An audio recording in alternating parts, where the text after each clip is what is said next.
What is up, everyone? My name is Jack Apple, back again with another video, and today I've got another topic video to talk about. We've got two topics, in fact, involving the world of professional wrestling this week. One of them involves SmackDown, and the other one involves New Japan Pro Wrestling's big event, Wrestle Kingdom 11, that took place this week. First, we're going to be talking about SmackDown. There was a huge title change that took place on the show, and that was Dean Ambrose beating The Miz to become Intercontinental Champion. Now, if you guys haven't been following SmackDown, which if you haven't, why aren't you? It's so fucking good. This first SmackDown of 2017 was fantastic. So good. Started off the show with, Miz and Ambrose getting each other's face, Maurice slapping Ambrose, and then Maurice slapped Renee Young backstage, because now they're finally bringing up the whole, Renee Young is with Dean Ambrose in real life and all that, probably because of Total Divas or some shit like that. So they might as well say, fuck it, let's just put it out there, because why not? So the main event was an Intercontinental Championship match between The Miz and Dean Ambrose. Pretty damn good main event. Really, really enjoyed it. Maurice tried to distract the ref and try to end the match. I think she slapped Dean Ambrose again, but then the referee was going to disqualify Miz. But then Ambrose was like, no, dude, it's not worth it. Let's have a proper match. So they eject Maurice out of the ring. Ambrose got the upper hand, beat The Miz, and became the new Intercontinental Champion. So, Ambrose, two-time Intercontinental Champion. Good for him, man. I can maybe see this feud going into Royal Rumble. I'm not exactly sure. I'm pretty sure Ambrose and The Miz will most likely be in the Royal Rumble match itself, so I don't really see an IC title match between the two happening at Royal Rumble. I'm not really sure if they're having a match next week. I didn't think that there was a couple of matches announced for next week, and I don't think that was one of them. But we had a contract signing between AJ Styles and John Cena for their upcoming WWE title match at the Royal Rumble. Very, very good segment. I thought AJ's promo on Cena was great, and of course Cena brought out that passion and, that fire in him. When Cena can cut promos where he's just full of passion and he truly believes in what he stands for, he's one of the best promo cutters in the biz right now. I truly feel that way, and stuff like that makes me realize why people cheer John Cena and why he's been able to keep a section of the crowd cheering him for so many years. So you have to respect him from that, because he said he did respect AJ Styles, but I think AJ was like mocking Cena and talk about him being a part-timer and how he apologized to The Rock because he's becoming exactly like him in a way. He's ditching the WWE to go and do movies, which honestly, I will not be surprised in the next year, 2 years, if Cena does fully leave the WWE to go do movies, because he's kind of making that transition. He did Saturday Night Live a few weeks ago, and now he's starring in all these pretty high profile movies. He was in that Will Ferrell movie, I think called Daddy's Home, that was released like a year or two ago. He was in Trainwreck with Amy Schumer. He's getting he's kind of getting some big roles recently, so I wouldn't even be surprised if Cena does make that full transition and does leave the WWE behind. I'm sure he'll come back, every now and then. I don't think he's going to be like The Rock, where he completely abandons WWE. He'll just make appearances every now and then, in my opinion. So, it kind of, so it was going to end all nice and smoothly. There was a bit of tension between the two, but Baron Corbin came out, who just beat Dolph Ziggler, and I'll get to Ziggler later on, but Baron Corbin came out to confront the two men and talk about something or other, and so Cena kind of squares up and all that stuff, because Corbin announces he's going to be in the Royal Rumble match and he's going to take on whoever is the champion at Mania, simple stuff. But AJ ended up kicking Cena in the back of the head, and Corbin was able to capitalize with the end of days or something like that, and which set up Baron Corbin versus John Cena next week on SmackDown. So that's going to be a pretty interesting match. So that's going to be really, really cool to see. We also, on the topic of Baron Corbin beating Ziggler, they opened up the show, and Ziggler lost, of course, and Corbin was continuing to beat up Ziggler until Kalisto came out with a chair, because I don't know if he still has a thing with Corbin, and he tried to stop him from attacking Ziggler, and then all of a sudden Ziggler just super kicked Kalisto and just kicked the crap out of him. So we now have a Ziggler heel turn. I mean, I heard heard about it for a while that they might turn him heel. Looks like they've pulled the trigger on this one, so I'm happy that Ziggler turned heel. I reckon, I hope that WWE does not fuck it up. Like, I really, really hope they don't, but, you know, if you see the history they've had with Ziggler, with his stop-start pushes, especially as a babyface, you know, it hasn't been going really well for him, unfortunately. So hopefully this heel persona will be able to revitalize his career. I know I said that with multiple times, but I hope this is the kick in the ass he needs. So after that, he went backstage, and Apollo Crews was like, dude, why'd you do that for? And he's like, shut up, Mark. And, you know, he's getting all this stuff or whatever, and he attacks Apollo Crews, and I think Mojo Rawley and someone else was there, so some baby faces were there. So it looks like Ziggler and Crews are in the feud now, so Ziggler's gone full-blown heel, I'm pretty sure. There were a few other things that happened on SmackDown. Carmella is now with James Ellsworth, which is an interesting dynamic. I don't know how that's going to last. I think it's pretty obvious that Carmella is using James Ellsworth, and I think this is going to go to a storyline where Carmella pretty much says, you know what, I've been using you this whole time, you've been my little puppet, and just screws him over. So Ellsworth gets that babyface sympathy, and he moves on to do something else. But it's interesting. This is the thing about SmackDown. It's the complete opposite of Raw. It's only 2 hours, and pretty much everything I'm interested in. Even Natalya and Nikki Bella, to a certain extent, they had a bit of a war of words. You know, Natty said some pretty nasty things to Nikki, and Nikki was able to fight back, you know, so, which was really cool. And they're going to have a match next week on SmackDown. I don't know what they're doing involving the Women's Championship. Oh, yeah, I do know what's happening with the Women's Championship. So there's La Luchadores, which was the character Becky Lynch played 2 weeks ago to beat Alexa Bliss, came out, and they had a match because Los Luchador, Good Lucha thing, whatever the fuck, screwed over Becky Lynch, and it was a completely different person. People were saying it was Tamina, some people saying it was Mickie James. You know, who knows who this could be, honestly. It could be a call-up from NXT.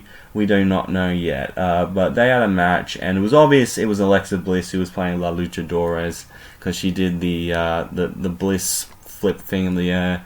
But she ended up going out of the ring and rolling under, and then the real La Luchadores pretty much beat her or whatever, or something like that. And it was revealed Alexa Bliss was one of them, and yeah, so we still don't know who the real La Luchadores is. It might be Mickie James, it might be like a call-up, who knows, man. But yeah, those were the few things that I took away from SmackDown. Really, really good show. Also, American Alpha is going to face the White family next week on SmackDown. American Alpha pretty much squashed Breezango, which was awesome. And, you know, the White family cut the little creepy promo in the backstage area. So, yeah, SmackDown was awesome. SmackDown was a kick-ass show. That was pretty much a review right there of SmackDown. So, yeah, great show. Now, moving on to New Japan Pro Wrestling's Wrestle Kingdom that took place on the 4th of January this week. And I was just randomly switching through, and I'm like, oh yeah, Wrestle Kingdom's on today. So I looked online for like a live stream, and I found one.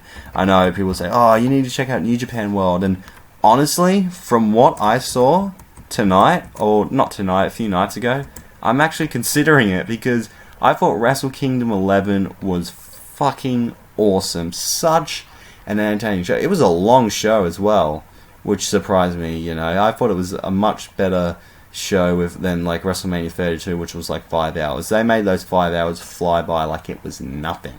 And, you know, so that main event, I have to talk about the main event before I get to anything else, because Kazuchika Okada, or the Rainmaker, took on Kenny Omega for the IWGP Heavyweight Championship. Oh my god, I was left speechless by this match. It was, in my personal opinion, and I haven't watched a lot of New Japan Pro Wrestling, you guys have to hear it. So if there are any New Japan, you know, diehard fans out there, don't take this too personally, but I honestly think Okada versus Omega was one of the best matches I've ever seen, like, in my entire life. Like, that was absolutely fantastic, you know, what I saw. You know, it started off slow, which I actually kind of like. I like when matches start off slow and they progress and build up into something huge. I love those kind of matches. And Jesus, Omega, he took this absolutely insane bump where, like, Okada, like, threw him over the ropes, and he landed onto the table, and they teased this whole table spot, this one little table spot the entire match, and I thought it was awesome, so good. I think the Young Bucks were out there because they're part of the Bullet Club and all that kind of shit. Okada took him like 4 Rainmakers, and I was switching sides because it's like, oh no, Okada's got him, no, Omega's got him, and it was like constant flipping through, and I'm like, oh my god, it was absolutely fucking phenomenal. Not AJ Styles I'm talking about, but like, oh my god, watch this match. Watch this match, honestly. It's going to be hard to top any match in WWE. I don't think it's going to come close to this, honestly. It was one of the greatest matches I've ever seen in my life. And fucking Dave Meltzer, he gave this match 6 stars. 6 stars. I don't think he's ever, given out a match 6 stars. I think he gave like one on a house show or whatever, but like, I think that's the highest rated match he's ever given in his entire career. So that is incredible. When Dave Meltzer gives you 6 stars, you've put on a fucking show. So yeah, Okada versus Omega, holy shit, it's my match of the year. I don't think anything's going to come close to beating it this year. Some other matches we saw was Tetsuya Naito beat Hiroshi Tanahashi for the Intercontinental title, the IWGP Intercontinental title. Great match as well. Really good match. I thought Tanahashi was going to win because he's kind of like the Cena of New Japan at the moment. It's either him or Okada. They're like the 2 big guys in the company. But Naito ended up winning. And isn't he? He's like is he like a face or a heel? Because he just fucking chucks down the belt like it's nothing. Like, that is a very heelish thing to do. Like, if you did that in WWE, people would fucking boo you out of the arena, man. But, Naito versus Tanahashi, great match.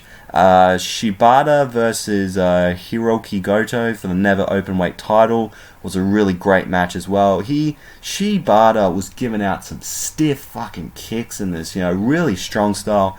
Hiroki Goto ended up winning the Never Openweight Championship. We also had Hiromu Takahashi beat Kushida, which is the time splitter, which is pretty cool, for the junior heavyweight title.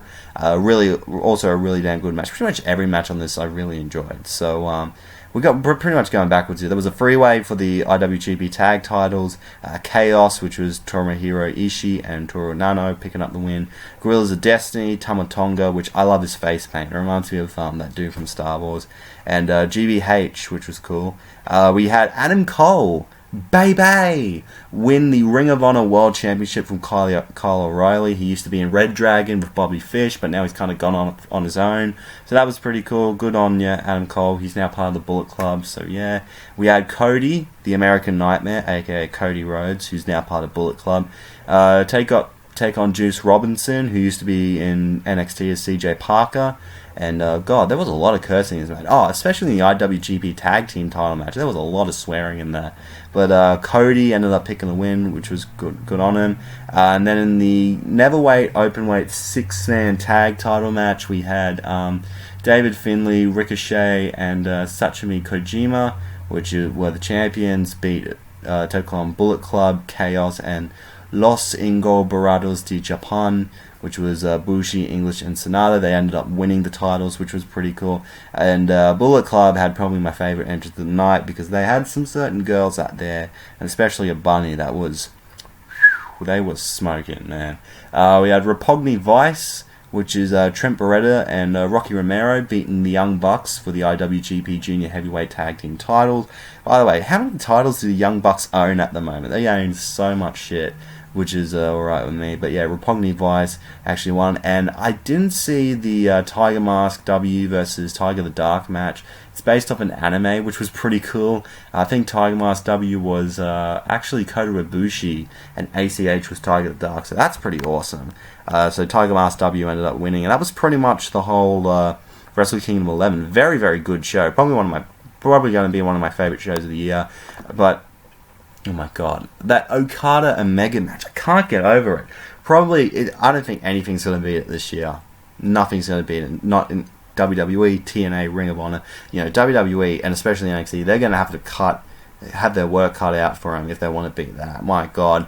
But yeah, this is just a little video talking about SmackDown and Wrestle Kingdom 11. Two great shows that happened on the same day for me. So yeah, what a good time to be a wrestling fan right now. Lots of things to get excited about. So yeah, thank you guys for watching this video. I hope you have enjoyed it. If you did, make sure to leave a like. Comment down below. Do you like these new little, I just talk about whatever the fuck happened in wrestling, instead of, you know, reviewing Raw and SmackDown every single week, you know, formulaically or whatever. So tell me down below if you like it. And if you want to see more from me, hit that subscribe button. You'll be glad you did. Twitter and Instagram is at JackermanLove31 if you want to check me out there. Thank you so much for watching, and I'm out in 3, 2, 1.